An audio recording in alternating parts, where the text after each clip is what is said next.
The way they all three play on each other to have so much dissonance, yet so much dynamics at the same time, I've always found in this earlier stuff to be really probably the most unique part of their catalog to me. What's up, guys? Welcome back to Low End University. I have slowly been cherry-picking my way through Primus's catalog with all of you guys based on your requests, and while I've slowly been going forward through their catalog over time, I can't ignore how many requests I still get for their song DMV on a weekly basis, and that's from their third studio album, Pork Soda, released in 1993. And every time I see DMV come up in the comments, I'm like, is it literally about the DMV? I mean, you never know with Primus, but it does indeed seem to be about mundane activities such as waiting in line at the Department of Motor Vehicles. And I feel like only Primus could make such a topic come to life with their unique, special sense of musicality, so I'm curious to hear this one for the first time today. Off we go. My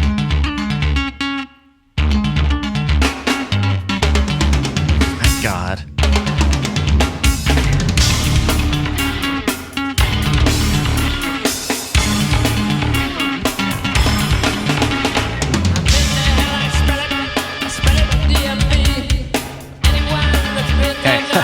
I was going, I knew it was going to be a technical Les Claypool line. I always brace myself for these.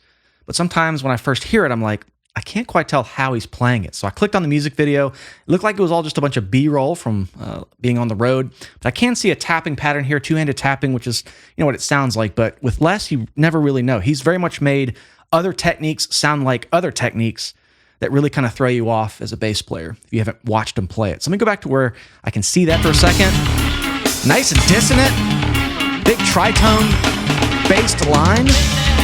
Okay, yeah, up high, two-handed tapping, kind of arpeggiating. I mean, I definitely hear this sort of tritone sound. I think we're in D tritone. So this D diminished sound. And that's a really crisp production. The punchiness of the tap notes, the tone, sounds like brand new strings. These are not brand new, but I'll dial in some treble if I can. And I also see, I think he's using a 6-string here in this particular shot. It looked like it was a 4-string earlier. Spell it DMV.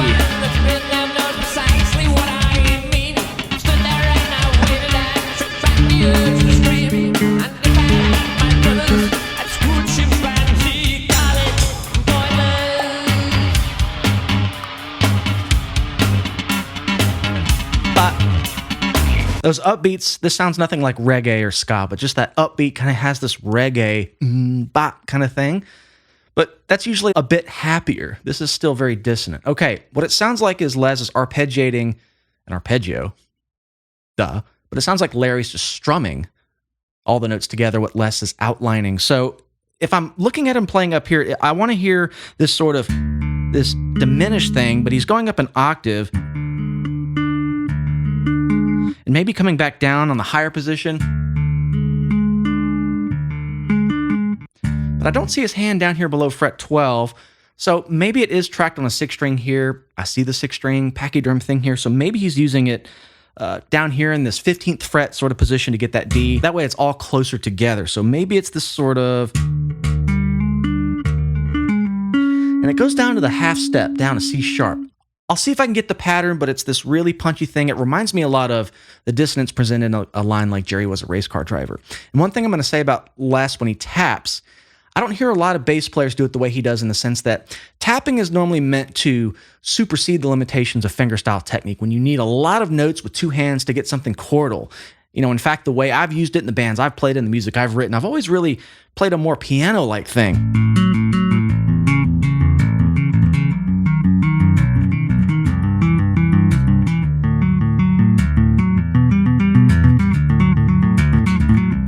This kind of stuff. So when I hear him tap, he's always got these really staccato, punchy lines that are really kind of, it's like 8-bit music in a way.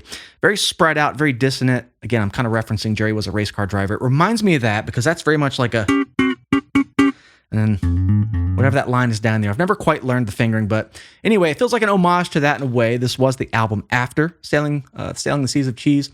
So I'm going to go back and let it unfold a bit. I'm going to try to kind of dial in his tone here with some EQ. This is the first Primus video I've done where I've actually had my new amp here on screen where I can really dial in the tone as close as I can get it. So let me go back, let it play, and do some thinking on that.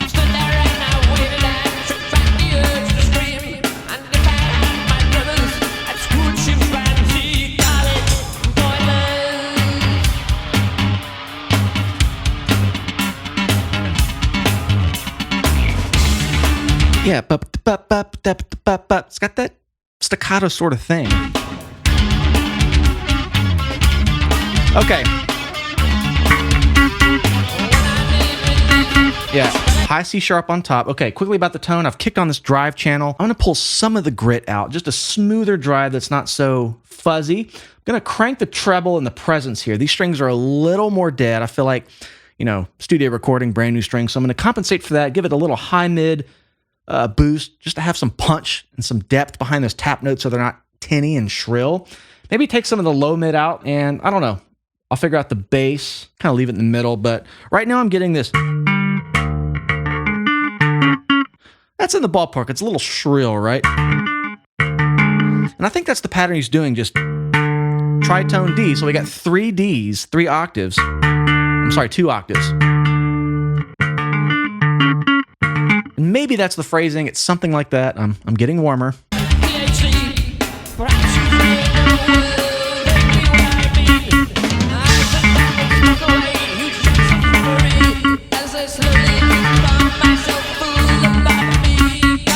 There's an extra note in there.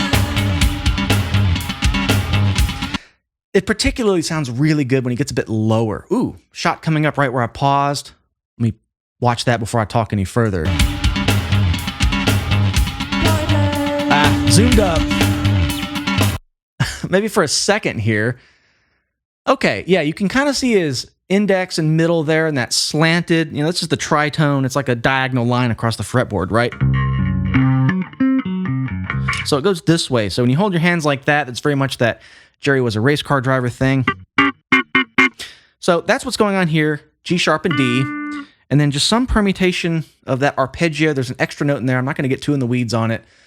But largely this whole song has been based around that pattern. And as I said earlier, Larry was sort of just strumming that grouping of notes it sounded like. There's a lot of space. I feel like their songs lost space the further they went on. I reviewed songs all the way up through Green Naugahyde now. I think I noticed on Antipop, the songs got a little more filled out. Like the guitar part started making a little bit more sense. But back in these earlier albums, it seemed like Les sought out the most tense bass lines he could. And it almost set the stage for Larry to play a guitar part that was sort of this anything goes type of mode. And that's why there's so much dissonance. And that was just kind of a charm of Primus' sound early on that I still think is there today, but it's a little more refined and, dare I say, it's got a little poppier here and there. In their way, of course. It's still very on brand, but the quirky atonal stuff was really back in those first couple albums, from what I've gleaned so far. Okay.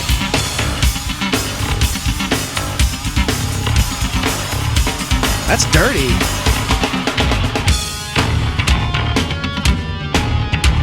Something down low now.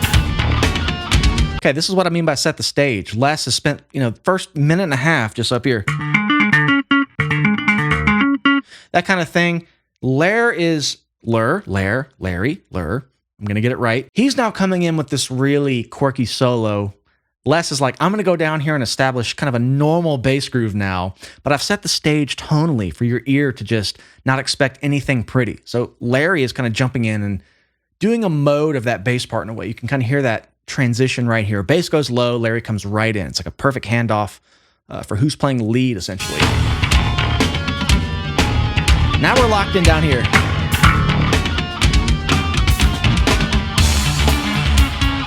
Not for long, though.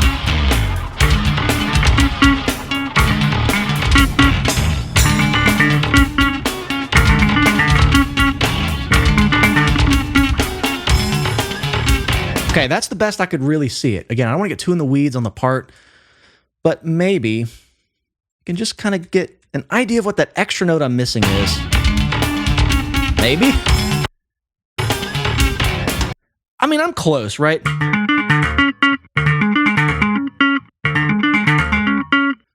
I'm going to go with that. That sounds right. I feel like that's the right quantity of notes happening. I'm going to pull back some treble. It's a little... Now, this is what I mean with Larry strumming the same... This is the chord he's strumming, basically. So he's up here going... Slightly different voicing, but it's contextualized by the bass part you've heard since the song opened. Low D down here. That's a cool self-referential Sailing Seas of Cheese cover. Is that it?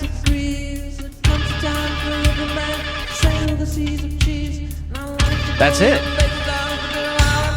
Okay, I did read the lyrics beforehand. I got them pasted right here.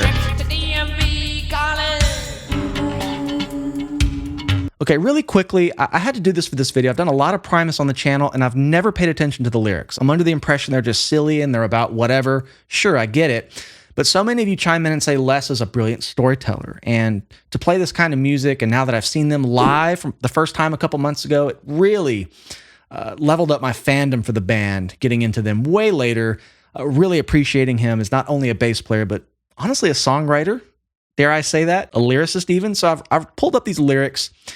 You know, yeah, a mundane occurrence of waiting in line at the DMV, wanting to smoke weed, give me a lobotomy. I'd rather be anywhere but here. That's the sentiment. But I like this opening line. It's very wordsmithy, catchy. I've been to hell. I spell it. I spell it DMV. Anyone that's been there knows precisely what I mean. Stood there and I've waited and choked back the urge to scream. And if I had my druthers, I'd screw a chimpanzee. Call it pointless. When I need relief, I spell it THC. Witty. I dig it. Yeah, lots of space.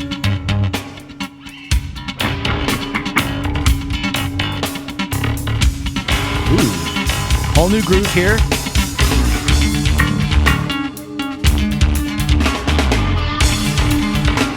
Okay, of course, they jump back to the part right when it leaves the previous groove. It sounds like a new groove where he's going down low, maybe fretting, still doing two-handed tapping, but just maybe spreading it out a bit more. So not here.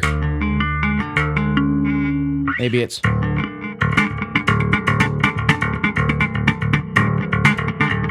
that kind of thing, just some two-handed syncopation. And again, the trick to getting this cleanly is that you have to really lay your fingers over the string. So for instance, it's really helpful if he is going down to that low D, third fret on the very bottom string, the B string, I can lay my index finger over these strings to where they're dead. So when you tap the note like that, you can kind of see it here on the other camera. I'm kind of laying over. That way these are wrung out. So it creates a nice playground to tap up here without getting this mess. You want to just be able to go. So it's very dead. That's all achieved by the finger down here. But a nice shout out for EMG pickups. That's been my longest running company endorsement so far. These are actually EMGs here in this bass. They're just painted, but they're EMGs. And I'm not sure exactly what model he's using there, but he's been a long-time EMG user. In fact, I have his signature set that they sent me a while back when it came out. And that was when I first heard Tommy the Cat and learned that song. I'd never really listened to Primus, but I really love his gold pachyderm precision bass pickup set. Got to get yourself a pair. It's really easy to install. Nonetheless, let's keep going.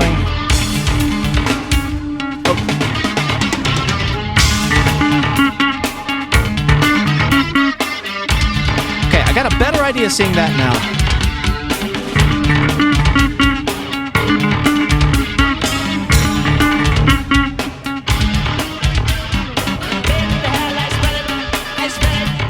Spell it DMV.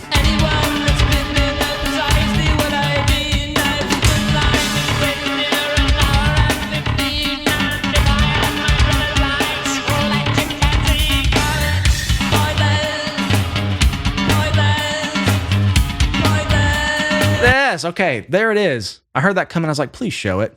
Same thing. He's down here lower. I think he went up to G. Same type of thing. And you know, he could be using that thumb there to do a little bit of muting. Let me see if I can slow that down. I know it's a music video. I know it's a live performance that's, you know, lined up to the song and whatever. But it gives me some context. Just maybe unearth what he's doing. Let's see. Okay, kind of getting that same tritone thing. A real important part of the accuracy with two-handed tapping, where I'm circling my mouse here, is mounting your thumb up on the neck. You don't want to tap from your shoulder. There's no accuracy going like this, right? You need to mount, have a fulcrum point, then you can kind of do it from your wrist and very little of your arm. If you watch him tap, there's no arm movement. Look at his arm is exactly still. It's all from the wrist up, and he's using that thumb. He's planting the thumb there to get those taps really accurately without looking. That way he can sing, look out, and just kind of have a reference point. So that's really important under the hood stuff to make this happen.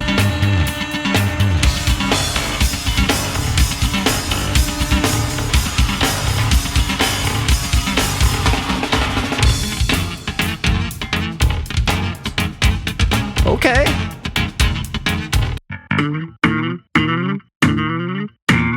I don't know the harmonic content there. I don't think there really is intended to be any. Something percussive, a little quirky. This kind of smearing of that same sound we've heard earlier. I don't know. It's cool. It's very less. It's very early Primus. I feel like their older stuff just was riddled with a lot more of this. And I want to shout out Herb's drumming as well. I know he just left the band. I'm from Shreveport. Shreveport native John Hoffman is now in the drummer's seat. He's killing it with the band. But, Herb played on so many albums. And I know John has a lot of respect for Herb, however you say it, Tim Alexander. And I like his flavor of drumming too. He really tends to the empty space. There's so many little spots that have happened in the song where he could have gone, like just done a little tom fill, filled in the space. But he's been very much tethered to what's going on with Les's bass line.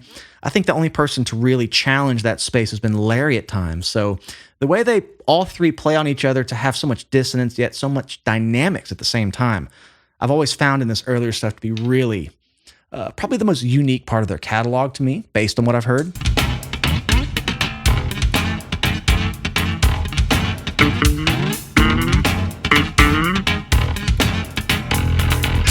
Ooh, doing a nice strike down here. And you can kind of see his fingers still kind of going for that tritone thing, even though he's doing it very loosely. Kind of doing the slide thing. I want to watch that one more time because I can see a good angle here.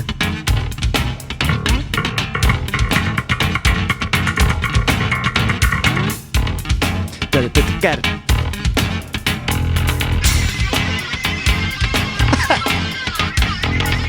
What is he doing there with the pick? Is it almost like slide guitar?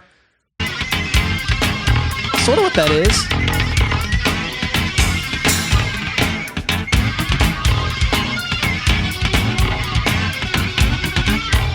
Now we're getting real shrill, real out there.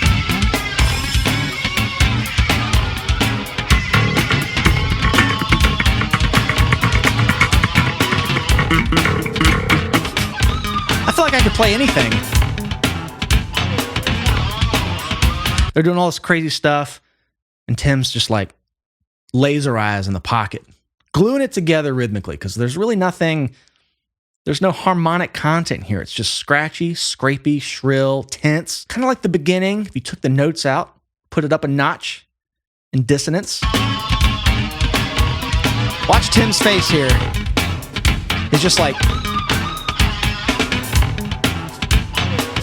locked in. Man, they're laying into this one.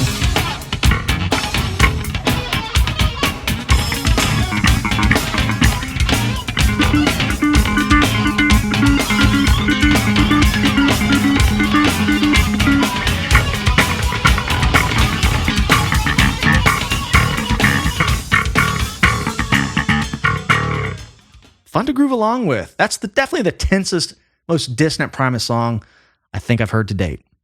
I think while I prefer Primus's evolution songwriting-wise as their albums go on, I think I just am really appreciating the charm of those first few albums that were more cut from that cloth. And this kind of reminded me of the roadmap song structure, if you will, of a song like Shake Hands with Beef. It's percussive, it's very thumb slap-driven, with some tapping, I believe, in that one. Nonetheless, it's got the percussive approach to the bass line. It's a repetitive bass line, and they just cycle around who's really leading. It has that type of vibe, but maybe with a bit more of that early Primus quirkiness. And I've really come to love songs like, Last Salmon Man and Lacquerhead, songs that just felt a bit more structured in that way. It's like they added a bit more pop or classic rock or just rock influence, if you will. You could just feel that shift as you go on. I think I have 2 albums left to really touch on with these guys, the Willy Wonka one and then Desaturating 7. Those are the 2 I haven't touched yet. I'm kind of bouncing around at this point because there's so many songs I've skipped over in my quest to just do one song from every album to really feel their stylistic evolution, because it's very fascinating to me. But again, I finally saw Primus live back in July. There was a lot of songs on the set list I didn't recognize, but there were many I did. Thanks to you guys for always requesting them. If you'd like to check out all the Primus videos. You can find a playlist right here for that. I've done a bunch, or check them in the description. But I appreciate you guys hanging out. Come find us on Patreon. I have bass lessons, music theory lessons, tons of resources, and a fantastic community. We'd love to have you. And if you enjoyed this video, please like the video, subscribe to the channel. I love you all. See you in the next one.